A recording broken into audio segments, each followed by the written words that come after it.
বৃষ্টি হয়ে যাওয়ার পর সন্ধ্যের আকাশটা কীরকম লাগছে দেখুন। মেঘগুলো পেঁজা তুলোর মতন ভেসে ভেসে যাচ্ছে।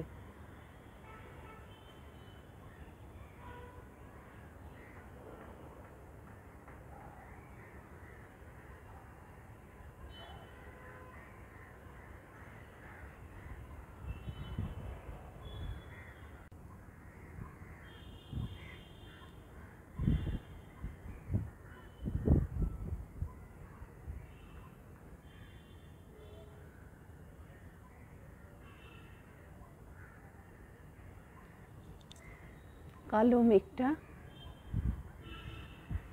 এগিয়ে এগিয়ে যাচ্ছে।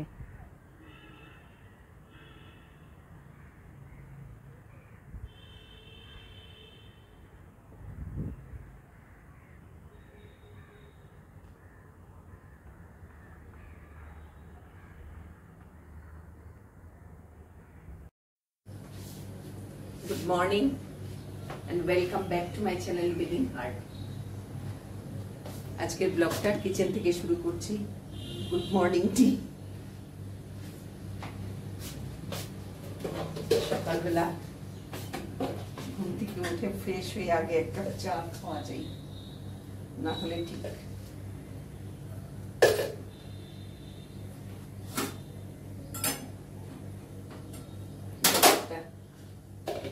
দিনটা শুরু হওয়াতে একটু লেথার্জি লেগে যায়, আগে চা চাই। চাটা খেয়ে, চা বিস্কিট খেয়ে একটু সবজিটা দেখে নেব, তারপরে ব্রেকফাস্টের প্রিপারেশন করব।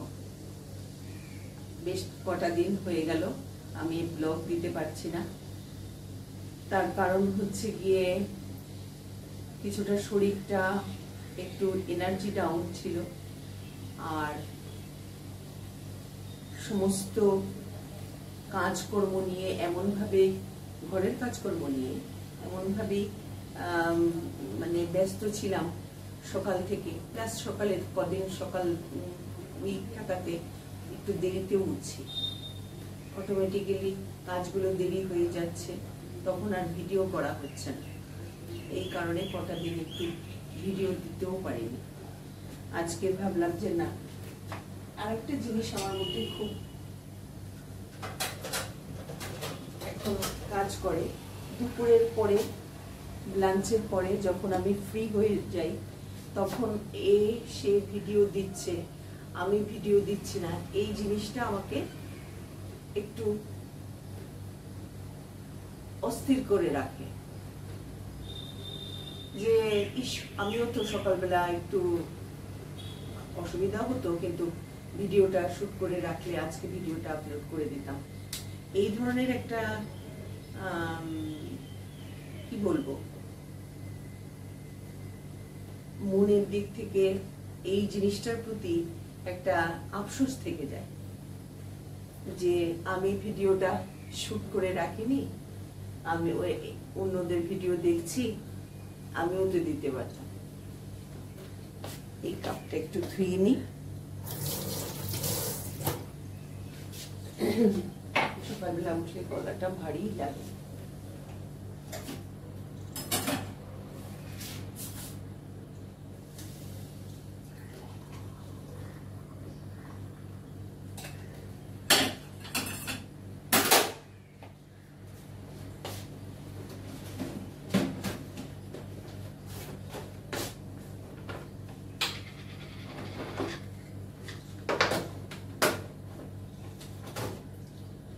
কালকে একটা মজার ব্যাপার হয়েছে। আমার একটু ধনে পাতার দরকার ছিল, রান্না করছি, একটু ধনে পাতার দরকার ছিল। ধনে পাতাটা ফ্রিজে স্টকে ছিল না, তখন বাইরের বেলকনিতে গিয়ে একটু ট্রাই করলাম যে কোনো ভেন্ডার যাচ্ছে কিনা, তাদের থেকে নিয়ে নেব। কিন্তু ধনে পাতাই তো শুধু নিলে হবে না, সঙ্গে একটু আলুর অর্ডার দিয়ে দেবো, 2 কিলো হয়ে যাবে। ধনে পাতা, 2 কিলো আলু, হয়তো একটা টুকটাক ক্যাপসিকাম। গিয়ে দেখলাম প্রথমে তো কেউ নেই, পরে একজন এলো, সে আসার পর সে আমার পরিচিত না, আমাদের পরিচিতই, রেগুলারই এখানে। তাকে বললাম একটু আলু ক্যাপসিকাম দাও, আর ধনেপাতা আছে বলো নেই। যা বাবা, যে জিনিসটার জন্য আমি এতক্ষণ অপেক্ষা করেছিলাম, কেউ যাচ্ছে কিনা সবজি নিয়ে সেটা দেখছিলাম, আমার খুব দরকার ছিল কালকে ধনেপাতাটা, সেটাই নেই। ওই আলু আর ক্যাপসিকাম আর সঙ্গে একটা এই যে মোচা রেখেছি, 30 রুপিস নিয়েছে। এই মোচাটা দেখে মনে হলো এই ইনসিডেন্টটা আপনাদের সঙ্গে শেয়ার করি। যে জিনিসটার জন্য দাঁড়িয়েছিলাম সেই জিনিসটাই নেই, আর আগে আমি জিজ্ঞেস করে নিইনি ওকে, আমি ভাবছি ওর কাছে থাকবে, থাকেও, বললো না সকাল থেকে ছিল, বিক্রি হয়ে গেছে।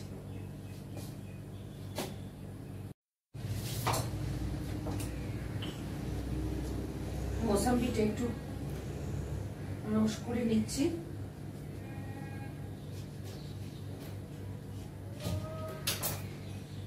আর কালকে রাত্রির চাপাটি আছে, সকালে গলাটা একদম খুসখুস বসে থাকে, আর সেটা দিয়ে একটু ভিন্ডি ভাজা করবো। ভিন্ডি ভাজা, ভিন্ডিটা অনেকটা জমে গেছে, ভিন্ডি ভাজা দিয়ে রুটি খাওয়া হবে, তাহলে ভালো লাগবে। আর চাপাটিটাও ব্রেকফাস্টে লেগে যাবে।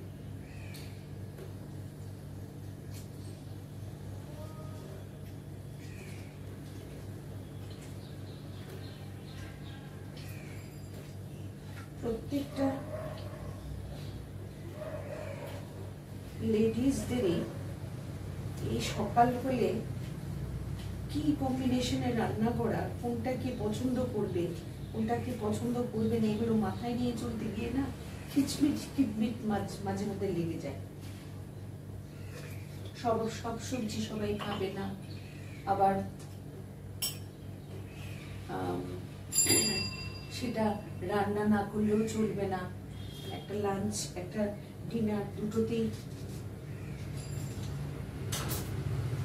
রান্না করতে হবে।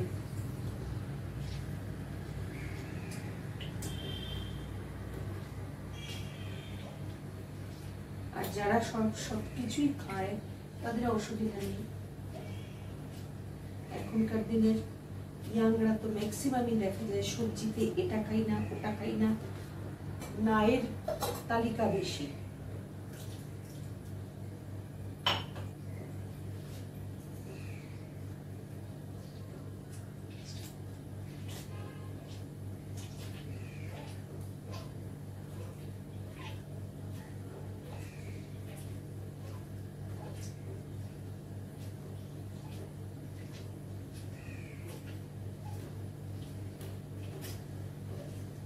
আর এই বাইরের ফাস্ট ফুড খাওয়াটা তো এখন মহামারীর আকার ধারণ করেছে।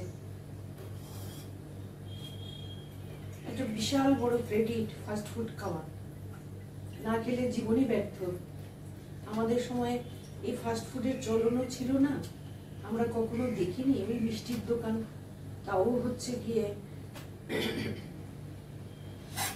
কালে পুত্রে লোকজন বাড়িতে আসলে তখন মিষ্টি আসতো, আদারওয়াইজ তো মিষ্টির দোকান থেকে মিষ্টি কিনে খাওয়া, রেগুলার চোখ সিঙ্গারা খাওয়া, এগুলোর চল কখনোই ছিল না আমাদের ওইসব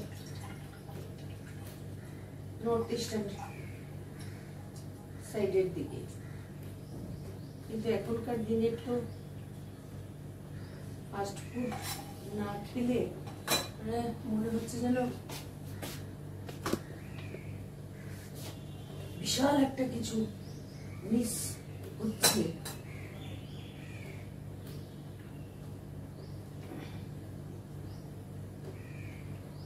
খুব স্বাদ,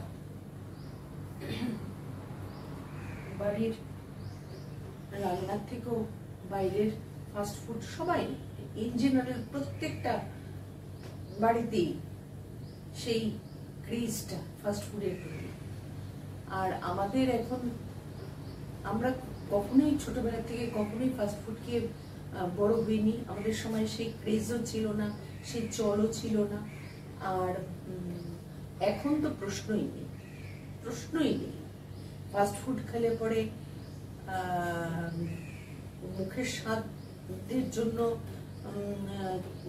আমাদের মতন এইজের যে কোনো লোকেরা খেতেই পারে, কিন্তু সেটাকে ডাইজেস্ট করা বা সেটার সাইড এফেক্ট গুলোকে অ্যাভয়েড করা, এগুলো কিন্তু খুব একটা ইজি ওয়ার্ক না।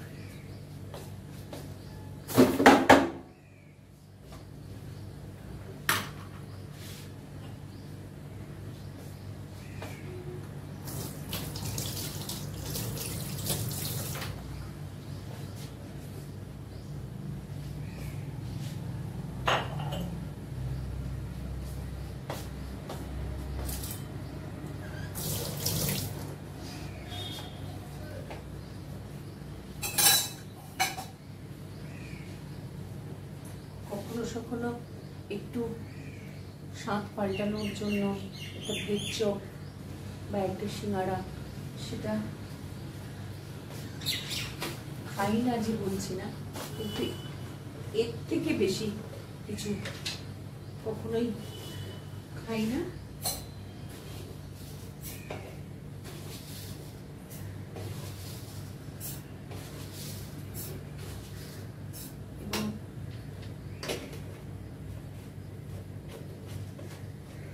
হজমও করতে পারবো না। একদিকে হচ্ছে গিয়ে গলটা অপারেশন করা আছে, আর একদিকে হচ্ছে গিয়ে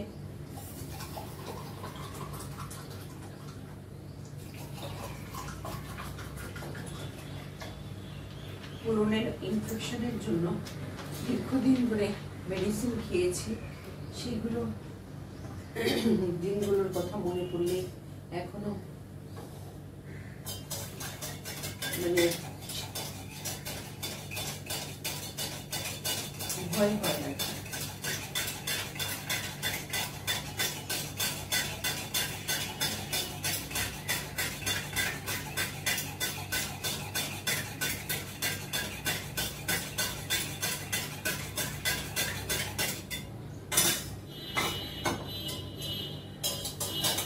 এই কটা দিন খুব বেশি পরিমাণে বৃষ্টি হয়েছে। ঘরের জানলা দরজাগুলো, মাটির সব পাল্লা সবগুলো বেড়ে গেছে। এইভাবে করে মানে জানলাগুলোকে প্রেস করে যে খোলা, সেটাতে খোলা খুব ধাক্কা দিয়ে বল প্রয়োগ করে তারপর জানলা খুলতে হচ্ছে, দরজা বৃষ্টি করতে হচ্ছে। টয়লেটের দরজাগুলো বেড়ে গেছে।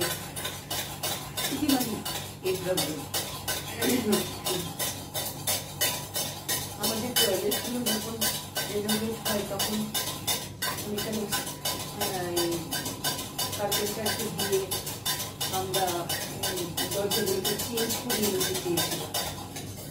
তখন যে মিস্ত্রি কাজ নিয়েছিল সবাই মিলে রেডি করে উঠেছিল, আপনি এই কাঠ আর পাবেন না, এই দরজাগুলো চেঞ্জ করবেন না। কেন না, এই দরজার লংজিভিটি ভালো। আপনি আর্টিফিশিয়াল দরজা লাগাতেই পারেন, ওয়াটারপ্রুফ ডোর লাগাতেই পারেন, কিন্তু সেগুলো এগুলো লংজিভিটি ভালো কথা। তাহলে এখন কি করবো, কারণ কাঠের দরজাতে দিকটাতে জল লেগে উই ধরে যায়, নষ্ট হয়ে যায়। ওই জায়গাটা কেটে ওখানের মধ্যে ওয়াটারপ্রুফের শীট লাগিয়েছে, ভালো কথা, সেভাবে করা হয়েছে, সেভাবে লাগানো হয়েছে।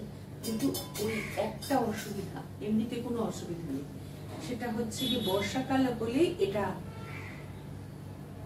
ধাক্কা দিয়ে খোলা, জোরে করে খোলা, মানে কেউ বেরিয়ে আসলো, এবার আর একজন টয়লেটে যাবে, তখন একদম সজোরে এটাকে খুলতে হচ্ছে। এই প্রবলেমগুলো হয়ে গেছে।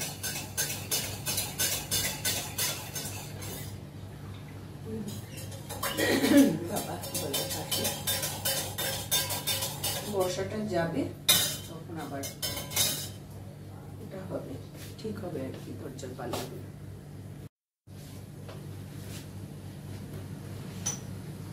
আমাদের বাংলা একটা চলতি কথা আছে, অতি অতি কোনো কিছুই ভালো না।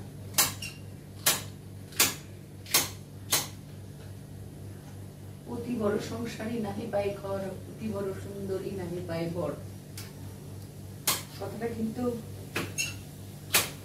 হেলাফেলা করার মতন কথা না।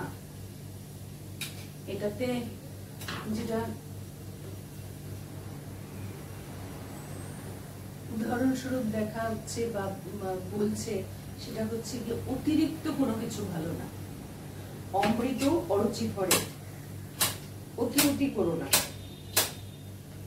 কিন্তু আমাদের ম্যাক্সিমাম মানুষেরই এই জিনিসটা খেয়াল থাকে না, বেখেয়ালে করে বা হয়তো ঠিক আছে করে ফেলি, এটার কি সাইড এফেক্ট সেটা বুঝতে পারে না। যেমন কদিন ধরে খুব অতি বৃষ্টি হচ্ছে, অতি বৃষ্টিতে কি হয় আমাদের শহর মানে সিটির লোকেদের ওয়াটার লগিং হয়, কাজে যাওয়ার সময় একটা তিক্ত অভিজ্ঞতা, ফেরার সময় অভিজ্ঞতা, তিক্ত অভিজ্ঞতা, এদিকে জামা কাপড় সমস্ত কিছু নিয়ে একটা জেরবার অবস্থা, প্রত্যেকের ঘরে কম বেশি জেরবার অবস্থা। বা যেই জামা জুতো পরে জামাটা না হয় ছেড়ে চেঞ্জ করে নিলেন, জুতোটা ভেজা, আর এক সেট পরের দিন বেরোলো সেটাও ভেজা, তো 5-10টা সেট জুতো সেরকম তো সম্ভব না রাখা, একবার বিকৃত হয়ে গেল। এই যে অতি বৃষ্টি তাতে বন্যা হচ্ছে, যেখানে ড্যাম গুলো আছে সেখানে ড্যামে জল, ড্যাম উপচে পড়ে যাচ্ছে এদিকে, তখন ব্যারেজের গেট গুলো খুলে দিতে হচ্ছে। তো ব্যারেজ থেকে, ড্যাম থেকে জলটাকে বের করে দেওয়ার জন্য যখন ব্যারেজের গেট খুলে দেওয়া হয় তখন পার্শ্ববর্তী এলাকা একদম প্লাবিত হবে ন্যাচারালি।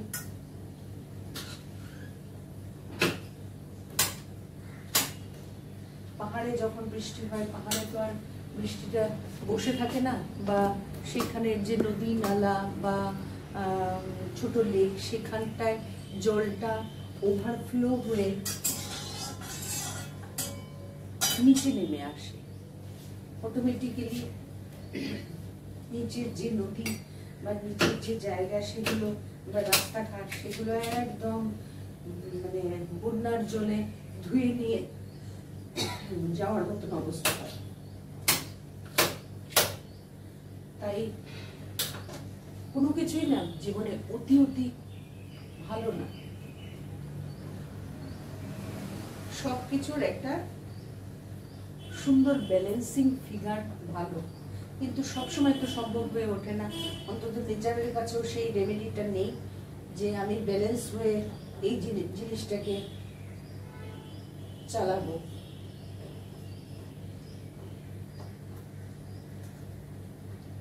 এই কদিনের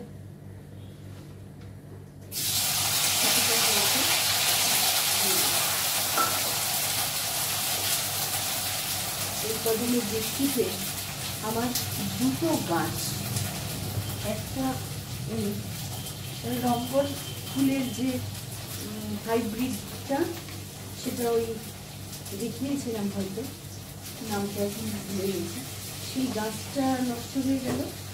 আর মনে হচ্ছে নয়নতারা গাছটা, কি সুন্দর নয়নতারা গাছটা ছিল, একদম ঝাঁপিয়ে অতি বৃষ্টি হয়ে মনে হয় গোড়াতে জল জমে গেছিল। আমি জলটা পরদিন ফেলেও দিয়েছি, তারপর থেকে ভেতরে এনে এনে রেখেছি, জল লাগাইনি। তা সত্ত্বেও গাছটা শুকিয়ে শুকিয়ে যাচ্ছে। আমার মানে এত খারাপ লাগছে না।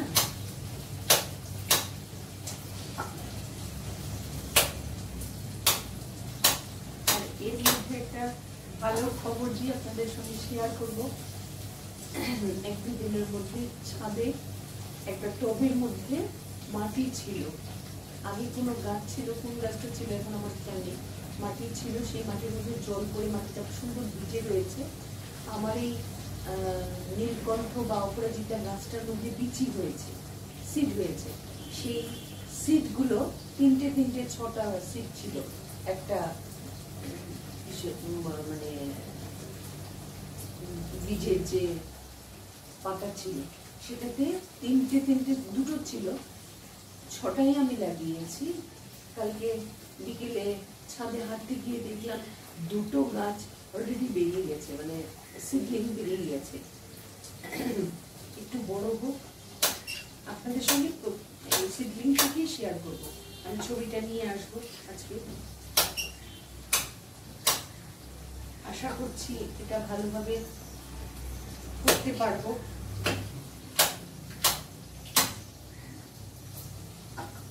সত্যি কথা বলতে কি জানেন, এগুলো একটা মানুষের শখ বা হবি বলতে পারে। আমার এই ধরনের হবি খুব ভালো লাগে, গাছ করা, কাটিং করে আলাদা একটা গাছ করা। যেমন বাগানজিলিয়া কাটিং করেছি, সেগুলো ছোট্ট একটা পটের মধ্যে সেগুলোকে আবার ছোট ছোট করে কেটে ডালগুলো কেটে লাগিয়ে দিয়েছি। সেগুলো থেকে যদি নতুন গাছ তৈরি হয় তাহলে সেটাও দারুণ একটা জিনিস। এই বর্ষাকালটা প্ল্যান্ট রিপ্রোডাকশন বা প্ল্যান্ট স্টেম কাটিং করে প্ল্যান্ট নিউ প্ল্যান্ট করার জন্য খুব উপযুক্ত সময়।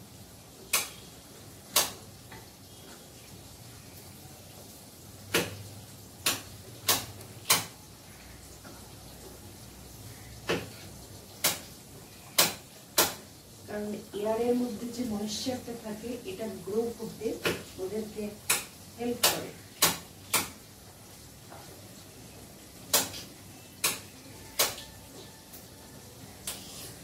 এত তাড়াতাড়ি সিডলিং বেরিয়ে যাবে। ধরুন আমি আজকের থেকে 2 বা 3 দিন আগে এই জিনিসটা করেছি।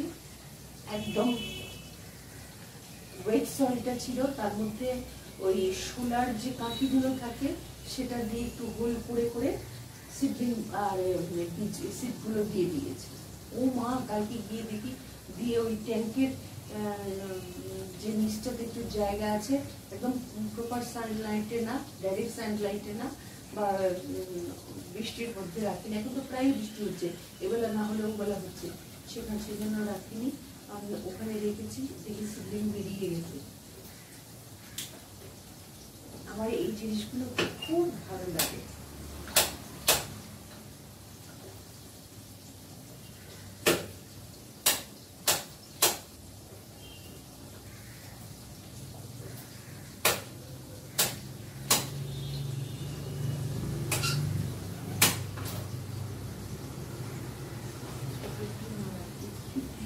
বাবা,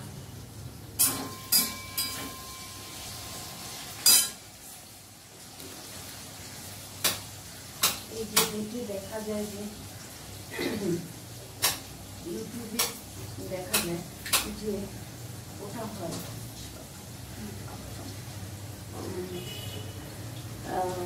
রোজের রিপ্রোডাকশন করছে, ফ্লাওয়ারটাকে কেটে নিয়ে কিছুটা অংশ ফেলে দিয়ে তারপরে সেটাকে ঢেকে রাখছে, ওয়েট সয়েলে দিচ্ছে। সেগুলো করিনি এখনো, কারণ রোজ প্ল্যান্টটা নিয়ে আমার একটু মানে অ্যালার্জি আছে। বেশ কবার আমি মানে নার্সারি থেকে এনে চারা গাছগুলোকে রেখেছি, ম্যাক্সিমাম সময় দেখা যায় এগুলো নষ্ট হয়ে যায়। কত দাম দিয়ে কিনে নষ্ট হয়ে গেলে তখন মন খারাপ হয়ে যায়।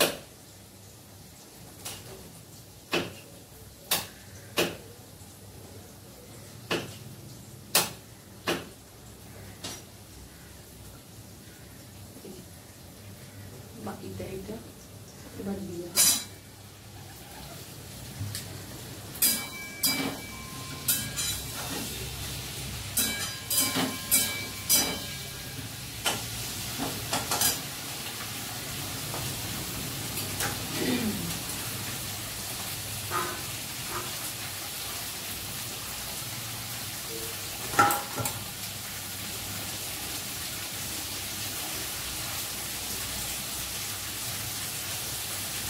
আমার তো এই সিজনে পাওয়া যায়, শীতকালেও পাওয়া যায়, যেহেতু ম্যাক্সিমাম জায়গা কিন্তু থেকে হাইব্রিডের সবজির জন্য অত রেডিমেড সারা বছরই পাওয়া যায়।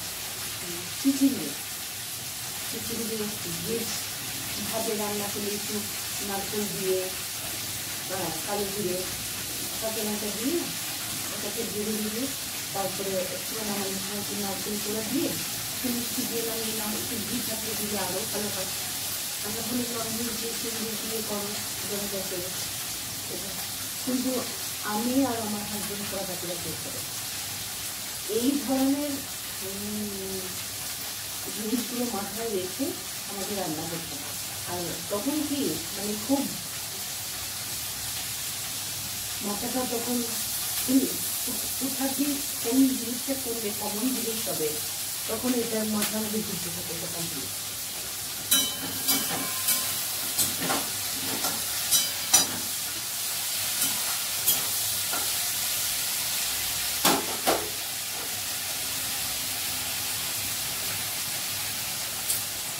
এই যে ভেন্ডিটা ভাজা করছে, এতটা ভেন্ডি ভাজা তো আমাদের ব্রেকফাস্টে লাগবে না, কিছু বেশ কিছুটা থেকে যাবে, সেটা তো করে লেগে যাবে।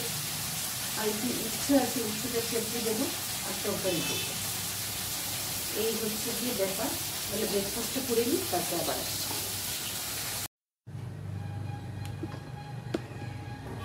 একটু ছানা করবো।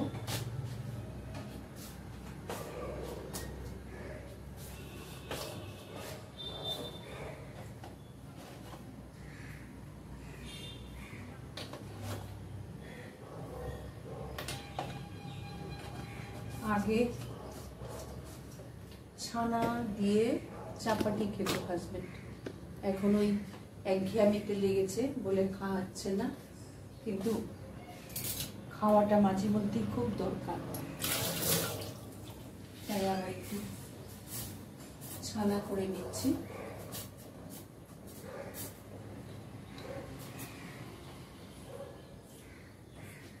এই ভেন্ডি বা ঢেঁড়স খেলে একটা কি অসুবিধা বলুন তো, দাঁতের ফাঁকাগুলোতে এগুলো আটকে থাকে।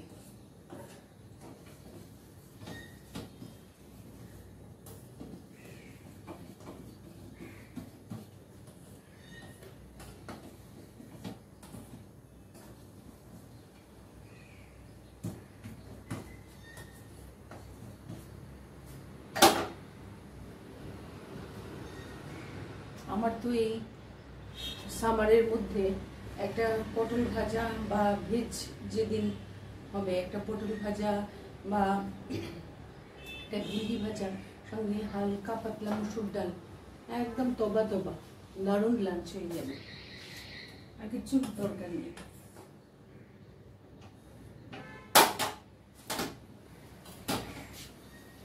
হয়ে গেছে, এটাকে এবার ছেঁকে নেব।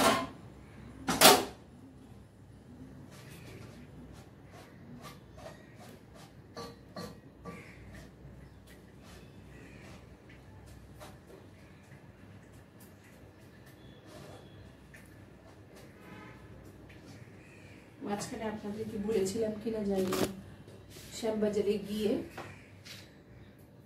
ঘোষ অপটিক্সে আমি আমার চশমাটা দিয়ে এসেছিলাম, ওই যেটার ফ্রেমটা আমার একদম স্প্রিং খুলে গেছিল, সেই চশমার ফ্রেমটা ওরা রেখে দিয়েছিল, বলেছিল আপনি পরে এসে নিয়ে যাবেন, এটা ফ্যাক্টরিতে দিয়ে এটা ঠিক করে মেশিনে দিয়ে ঠিক করাতে হবে। তো সেটা গিয়ে নিয়ে আসা হয়নি, বর্ষা লাগাতার চলছে বলে যে বেরোনো হয়নি। আর নতুন একটা ফ্রেম কিনে এই আগের যে লেন্সটা ছিল সেটা ওনারা বসিয়ে দিয়েছেন। দিব্যি চলছে চলছে বলে ওটা গিয়ে আনাও হচ্ছে না, প্লাস হচ্ছে গিয়ে টুকটাক সামনে পুজো আসছে, এটা সেটা একটু কেনার আছে, সেগুলো বেরোনো হচ্ছে না। কবে যে কি হবে, তার কারণ হচ্ছে কি এদিকে বর্ষা পেছনে লেগেছে, আর বর্ষার জলটাতে যেদিন বেরিয়েছিলাম সেদিন বিকেলেও কিন্তু আমি অটোতে ভিজেছি, এসে দৌড়ে চান করেছি, চান করে বেরিয়ে তারপরে চাটা খেয়েছি। বর্ষাটা চাইছি যে একটু মানে পেরিয়ে যাক, তাহলে এতটা ভিজতে হবে না। কবে যাব বুঝতে পারছি না, কারণ রোজই তো বিকেলের দিকে মেঘ করে আসছে, রোজই তো বিকেলের দিকে বৃষ্টি হচ্ছে।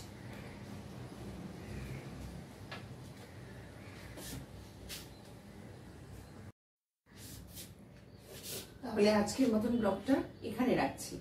যদি কিছু ভালো লেগে থাকে অবশ্যই অবশ্যই আমার চ্যানেলটাকে একটু সাবস্ক্রাইব করবেন, লাইক করবেন, শেয়ার করবেন। আর বেশ কটা দিন হয়ে গেল একটু এনার্জিটা ডাউন ছিল বলে আর ব্লগে আসেনি। আস্তে আস্তে করে রিকভারি করছি।